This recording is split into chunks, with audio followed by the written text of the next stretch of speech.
శ్రీ యువసేన స్థాపించి 11 సంవత్సరాలుగా వేలాది మందికి రక్తదానం ద్వారా ప్రాణదానం చేసిన ఘనత బొల్లం సతీష్ దేనని రాష్ట్ర కార్మిక శాఖ మంత్రి వాసంశెట్టి సుభాష్ పేర్కొన్నారు. కాకినాడ మెయిన్ రోడ్డు గల శ్రీ యువసేన బ్లడ్ బ్యాంక్ ను రాష్ట్ర కార్మిక శాఖ మంత్రి వాసంశెట్టి సుభాష్ సందర్శించారు. శ్రీ యువసేనకు విచ్చేసిన మంత్రి సుభాష్ కు చైర్మన్ బొల్లం సతీష్ కుమార్, వారి మిత్ర బృందం పట్టుకండువా వేసి స్వీట్స్ బహుకరించి ఘనస్వాగతం పలికారు. అనంతరం శ్రీ యువసేన చైర్మన్ సతీష్ మంత్రి సుభాష్కు బ్లడ్ బ్యాంకును చూపించారు. ఇటీవల బెంగళూరులో mother Teresa university Shri Yuvasena సతీష్కు డాక్టరేట్ను బహుకరించిన సందర్భంగా మంత్రి సుభాష్ సతీష్ను ఘనంగా సత్కరించి అభినందించారు. ఈ సందర్భంగా మంత్రి సుభాష్ మాట్లాడుతూ చిన్ననాటి నుండి సేవకాంకితమైన సతీష్ మరిన్ని అవార్డులు సాధించాలని ఆకాంక్షించారు. ఈ కార్యక్రమంలో రాజ్ కుమార్, పలువురు నగర ప్రముఖులు పాల్గొన్నారు.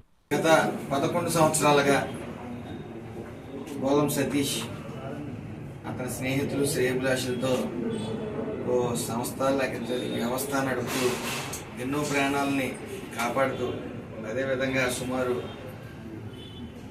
16 మందిని ఈ సంవత్సరం చదివిస్తూ 19 లక్షల చిల్లర ఫీజులు ఈ సంస్థ ద్వారా శ్రీ యువసేన సంస్థ ద్వారా మరి ఎంతోమంది విద్యార్థులను చదివిస్తూ ఎన్నో సేవలు అలాగే బ్లడ్ డొనేషన్ కానీ ఇలాంటి సేవా కార్యక్రమాలు నిరంతరం 11 సంవత్సరాల నుంచి, అంటే తన మేజర్ కూడా అయ్యి ఉండడు.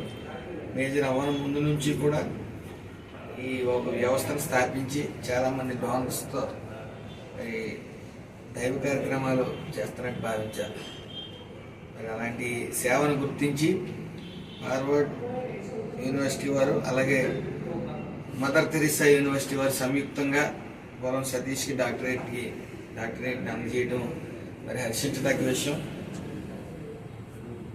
సతీష్ని అభినందించడానికి ప్రత్యేకంగా ఈరోజు కాకినాడ వచ్చాను.